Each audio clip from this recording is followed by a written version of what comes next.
নমস্কার বন্ধুরা, আমি সুমি। আপনারা দেখছেন সুমি রান্নাঘর। আজকে তালের বড়ার রেসিপি নিয়ে এলাম।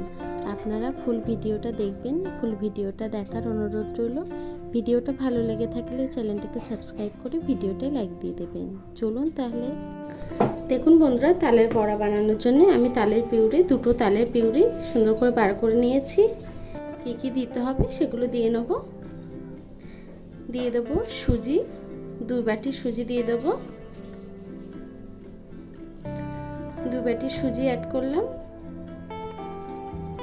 দিয়ে দেবো 2 বাটি চালের গুঁড়ো। আমি কিন্তু এই 1টা বাটি মেপে দিয়েছি। দিয়ে দেবো 1 বাটি ময়দা। দিয়ে দেবো চিনি। দিয়ে দেবো সামান্য 1 চামচ নুন, যাতে মিষ্টিটা ব্যালেন্স করে, তার জন্য একটু দিলাম। আপনারা যদি না পছন্দ করেন এটা স্কিপ করতে পারেন। এখন সব উপকরণ একসঙ্গে মাখিয়ে নেব। তালের পিউরিটার সঙ্গে সুন্দর করে মাখিয়ে নেব সব উপকরণগুলোকে। দেখুন বন্ধুরা, সব উপকরণগুলো কিন্তু সুন্দর করে মাখিয়ে নিয়েছি। এখন দিয়ে দেবো 1 বাটি গুঁড়ো দুধ। আপনারা চাইলে এটা স্কিপ করতে পারেন। আপনারা চাইলে তো নারকেলও দিতে পারেন, আমি নারকেলটা দেবো না। এখন দুধটা দিয়েও সুন্দর করে একটু মাখিয়ে নেব। দেখুন বন্ধুরা, তালের পিউরিটা কিন্তু সুন্দর করে মাখা হয়ে গেছে। এখন 15 থেকে 20 মিনিট আমি এটাকে ঢেকে রাখবো, যাতে সুজিটা ফুলে যায়। তারপরে রান্না করতে চলে আসবো। দেখুন বন্ধুরা, আমরা 15 থেকে 20 মিনিট পরে চলে এলাম। দেখুন সুজিটা কিন্তু ফুলে দ্বিগুণ হয়ে গেছে। চলুন তাহলে বড়াটা ভেজে নিই। আমি একটা কড়া বসিয়ে নেব। কড়াইটা গরম হয়ে গেছে, তেল দিয়ে দেবো।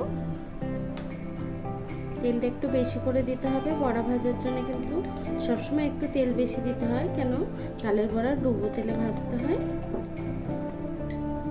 দেখুন বন্ধুরা, তেলটা গরম হয়ে গেছে, বড়াগুলো ছেড়ে দেবো।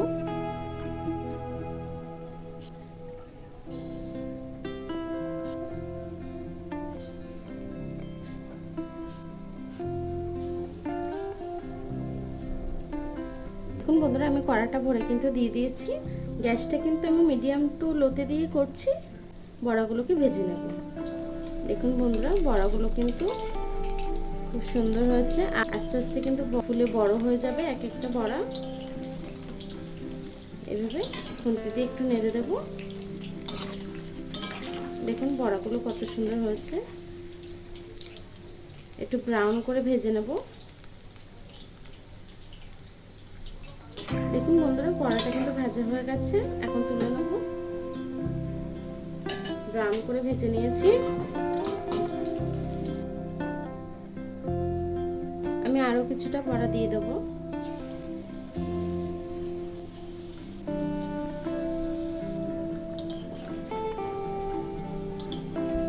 হালকা হাতে বড়াগুলো উল্টে দেব। দেখুন বন্ধুরা, বড়াটা ভাজা হয়ে গেছে, তুলে নেব।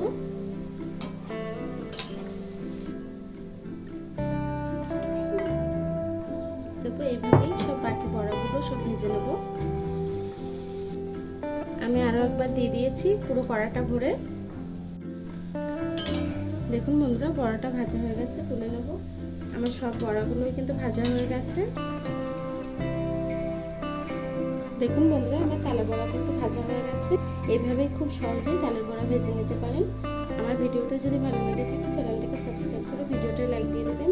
এতক্ষণ ধরে আমার ভিডিওটা দেখার জন্য আপনাদেরকে অসংখ্য ধন্যবাদ।